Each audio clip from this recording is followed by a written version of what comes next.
Dear colleagues, thank you very much for this occasion, for invitation. It's really a great pleasure for me. My presentation is written, and no secrets, it's only 5 pages, so please be tolerant while reading. So it is entitled the Armenian Genocide and the European History and Memory. The memory of the Armenian Genocide and the Armenian question of 1915-1922 are strongly connected with the European history and memory with many links. The questions of security and respect of elementary human rights of Armenians in the Ottoman Empire gave birth to the Armenian question, which officially was defined in the Article 61 of Berlin Treaty in 1878, shortly after the Russian-Turkish War of 1877-1878. It says, quote, "The Sublime Porte undertakes to carry out without further delay the improvements and reforms demanded by local requirements in the provinces inhabited by Armenians and to guarantee their security against the Circassians and Kurds. It will periodically make known the steps taken to this effect to the powers who will superintend their application. The package of reforms to ameliorate the condition of Armenian population of the Ottoman Empire, who became targeted for massacres, were proposed by European powers to the Ottoman Turkish government several times, but with no any result. In fact, any time when the Armenians started to talk about the necessity of the implementation of the Berlin Treaty commitments resulted in harsher suppression and massacres. The question of security and defense of human rights of Armenians, who since the very birth of the Berlin Treaty became under the threat of mass violence and massacres, created a huge pro-Armenian movement in European countries in late 19th century and during the years of 1915-1922 genocide and afterwards. In the late 19th century and the beginning of 20th centuries, European intellectuals and political circles raised their voices on behalf of Armenians. Many European political figures criticized the Sultan and his regime for inhuman treatment of Armenians and called their own governments to act. Among them were William Gladstone, Jean Jaurès, Georges Clemenceau, and many others. European intellectuals and human rights activists also were involved in Armenophile or pro-Armenian movement and appeared with lectures and specific publications on the condition of Armenians in the Ottoman Empire. By the way, among many pro-Armenian movement representatives in Europe, many members were Jews, actually, especially in France.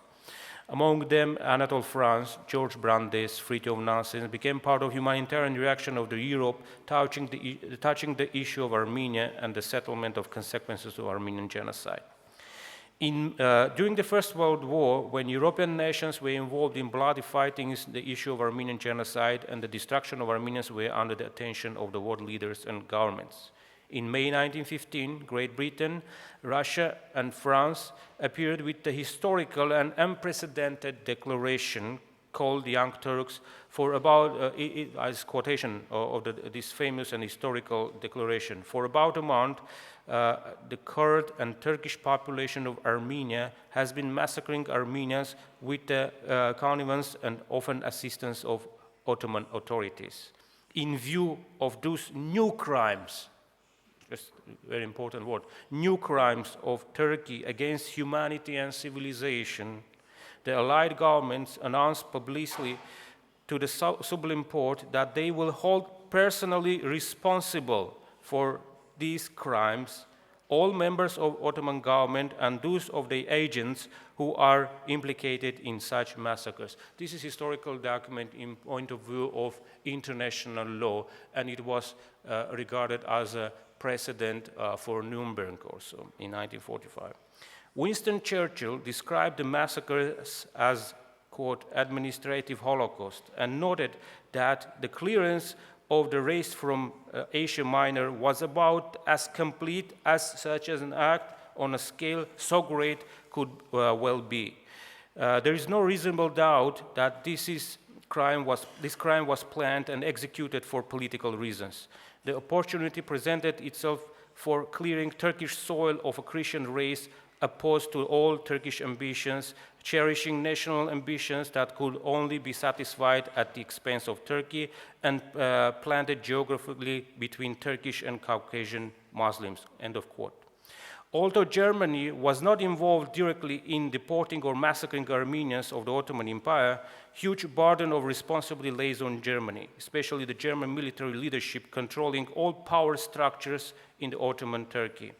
And this is newly unearthed document I'm going to quote. It's very, very important. The German ambassador in Constantinople, Count Paul Wolfe Metternich, wrote to the Imperial Chancellor Theobald von Bethmann-Hollweg in Berlin on December 7, 1915, quote, "Our displeasure over the persecution of Armenians should be clearly expressed in our press and an end be put to our gushing over the Turks. Whatever they are accomplishing is due to our doing. Those are our officials, our cannons, our money. In order to achieve any success in the Armenian question, we will have to inspire fear in the Turkish government regarding the consequences.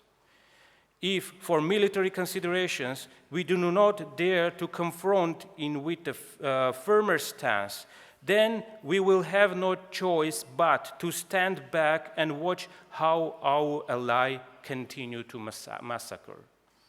In December 1915, as a response to the criticism and outrage of German officials in the field over the inhuman treatment of Armenians, German Chancellor and Foreign Minister Theobald von Bethmann-Hollweg wrote, quote, "The proposed public reprimand of an ally in the course of the war would be an act which is unprecedented in the history. Our only aim is to keep Turkey on our side until the end of the war, no matter whether as a result Armenians do perish or not." The Armenian genocide is well documented in European archives, becoming a part of the general human rights history of Europe. Tens of thousands of eyewitness accounts, diplomatic dispatches, letters, etc., prove the historical fact of the genocide. Archival sources from German, Austrian, French, British, Scandinavian, Italian archives are published in many volumes. After the genocide, a specific symbolic geography made this time the consequences of the Armenian genocide as a part of European history and memory. Among the numerous orphanages set in the Middle East after the genocide, Armenian orphanages appeared in France, Italy, Greece, Cyprus, Romania, Bulgaria. The current attempts of Turkey to silence any mentioning about the Armenian genocide or questioning its historical reality are a direct threat to the European memory and European humanitarian history. Turkey practices the censoring of its own history and memory and regulating history writing, and this time Ankara tries to force Europe to follow its own example of intentional forgetting or censoring of public memory, and putting old-style control over the past. Modern Turkish leadership has many phobias they never hide of.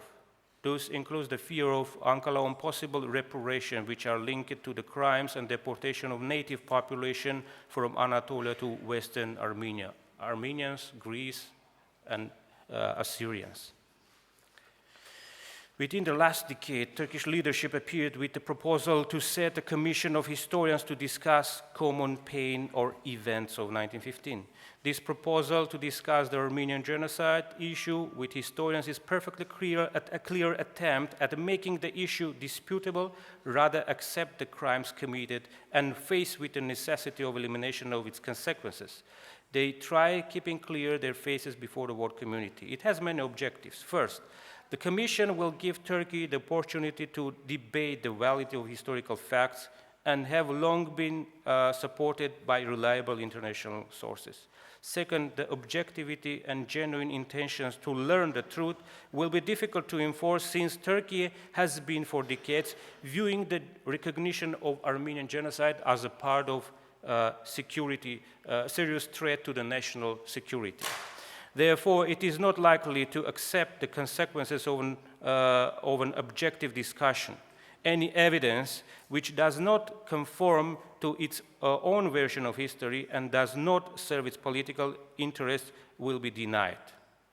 With the current stance of ignoring the vast amount of international evidence of the Turkish atrocities carried out against the Armenian population in the Ottoman Empire during the First World War, which resulted in the deaths of more than 1 million people, simply humiliates the Turkish nation and image of the Turkish state in the eyes of international community. I mean, it's a summary.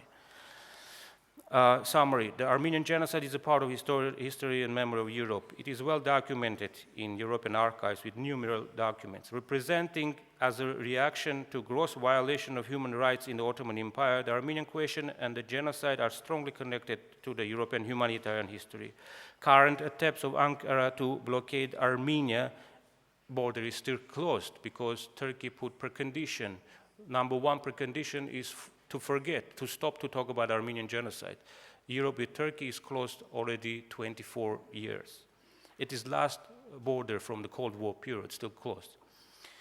Current attempts to Ankara to blockade Armenia and force Armenians to forget the tragic pages of their own history are attempts which represent a direct insult not only to the collective memory of Armenians, but also represent a dangerous precedent of silencing the victim side, which in its turn could pave a way for new genocidal crimes attempts in our age. Thank you very much for your attention.